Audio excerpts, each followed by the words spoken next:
The main hotspot we're tracking right now is right along this cold front, starting to see those clouds begin to build up. That's signaling towards that severe weather threat beginning to increase as we head over the next several hours. Large hail is a threat, inch in diameter and greater.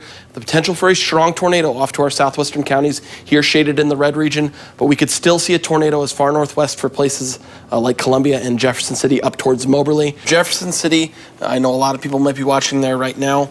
You have 41 minutes to be getting into that safe zone. Large and violent tornado bearing down on the city of Jefferson City, one of, as Kevin has already said, one of our most densely populated regions. So everyone in Jefferson City, everyone near Wainwright, everyone near North Jefferson, along that Highway 54, Highway 50 connector need to be in their safe places right now, because we're looking at a very, very dangerous situation here in the capital. You could smell the bark, you could smell the wood inside of the trees. It has a very distinct smell. If we come up a little bit further, we can see pieces of roof that are literally wrapped around these trees.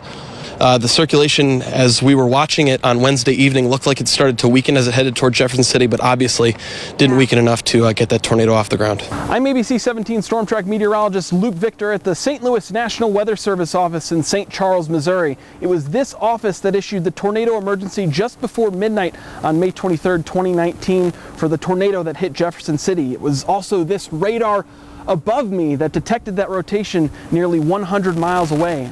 The Jefferson City tornado left behind issues that are still being resolved today.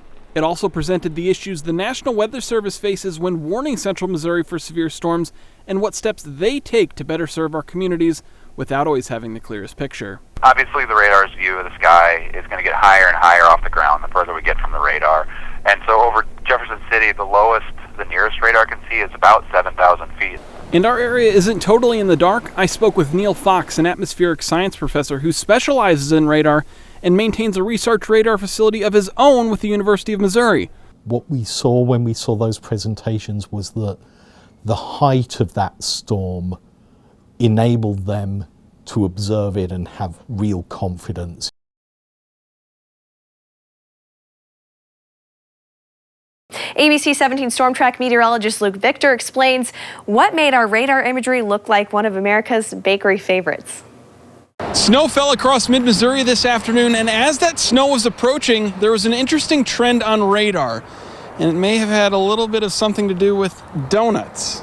Looking at radar this morning, things looked more like a donut than it did snowfall on radar. Frosting with sprinkles. Okay. Weather time, Luke, focus. To lighter snow showers into the afternoon hours. That's certainly good news. It's going to help clear off some of those roadways. And in general, I think traffic situation improves through the Friday evening commute. And we're not done yet, folks. We have a potential marathon of a storm system moving through Wednesday, Thursday, and Friday, all presenting the potential of a little bit of rain, maybe a little bit of snow. Anywhere between about 2 to 4 inches of rain fell area-wide across mid-Missouri, so we're also having to deal with that. Road impassable during rain, snow, and ice. And certainly right now, I couldn't even imagine getting up this hill just by walking it. Kind of like a sheet of ice. I can pick up some of this that we've been kicking around here over the past couple of minutes, and we can kind of show you that there's a thin layer of ice that developed. It was about 4 or 5 miles outside of the city limits of Columbia that things started to really deteriorate. Starting to see that flake size increase just a little bit, and that's pretty key whenever we're tracking the potential of it accumulating on the roadways. Luke! Over there? Where are you, bud? Oh, we would love to talk to you about the weather whenever you have time. He was just over by the door, looking outside, getting a look at what's going on. So report back to us what you see. I heard Chris say something in my ear, and I wasn't sure what he said, and then... He was mesmerized by the snow. I love snow. How's it look out there right now? Pouring. Pouring snow? Pouring snow. I don't think I've ever heard that.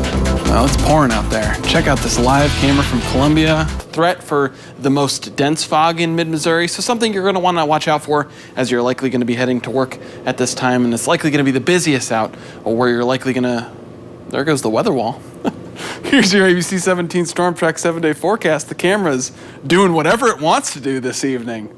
Into the 50s by the time we get to Wednesday. And while it's technically not the sweet treat we love and adore, dry air is very critical whenever forecasting snow in mid-Missouri. And as always with any weather, we're tracking it.